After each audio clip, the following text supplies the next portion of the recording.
मिताली भाभी, आप यहाँ पे? आप ठीक तो है ना?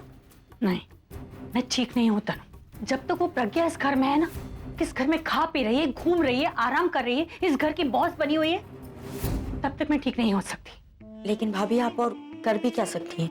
I mean, प्रज्ञा के पास इतना पावर है, सब कुछ है। और रही बात आपकी, तो आपके पास तो अब राज भैया भी। इसीलिए मैं तुम्हारे पास आई हूँ तनु, तुम्हारी मदद मांगने के लिए। मैं तो अकेली हूँ, मेरे पास कोई नहीं है, लेकिन तुम्हारे पास तो सब कुछ है ना। तुम तो मेरी मदद कर सकती हो। हाँ, कर सकती हो ना मेरी मदद?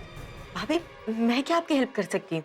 ज्यादा नाटक करने की जरूरत नहीं है तनु, मैं तुम्हें बहुत अच्छी तरह जानती हूँ। जितना तुम जमीन के ऊपर हो ना, उतनी तुम जमीन के नीचे भी। तुम क्या कर सकती हो, तुम क्या नहीं कर सकती हो, ये मैं बहुत अच्छी तरह जानती हूँ।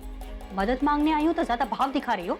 अरे नहीं मदद करनी है तो मुंह पर बोलो ना मेरे कि मिताली भाभी मैं आपकी मदद नहीं कर सकती हूँ। ऐसा बेचारा बनने की जरूरत नहीं मेरे सामने। भाभी भाभी भाभी, बस गुस्सा मत कीजिए। अब देखिए ना, हमारा दुश्मन भी है और मकसद भी है।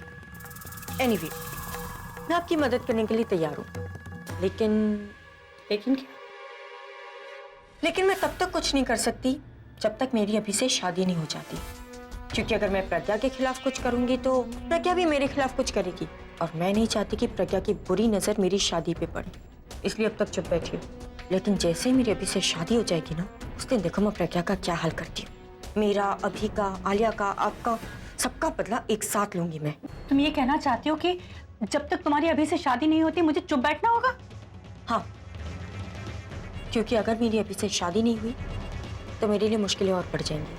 मैं जब तक अभी के साथ हूँ तब तक सब कुछ हूँ, अभी से दूर हुई तो मैं कुछ भी नहीं। ठीक कह रहे हो तुम तनु, मैं ऐसा करती हूँ, मैं तुम्हारी और अभी की शादी जल्द से जल्द कराने की कोशिश करती हूँ। घर में ऐसा माहौल बनाती हूँ, सबसे बात करती हूँ। जब तक ये सब नहीं होगा तुम्हारी शादी जल्दी से नहीं होगी ना। आपसे तुम्हारी शादी सिर्फ और सिर्फ प्रज्ञा के इस घर से विदाई है। तुम्हारी डोली इस घर में आएगी और प्रज्ञा वो इस घर से जाएगी। डन।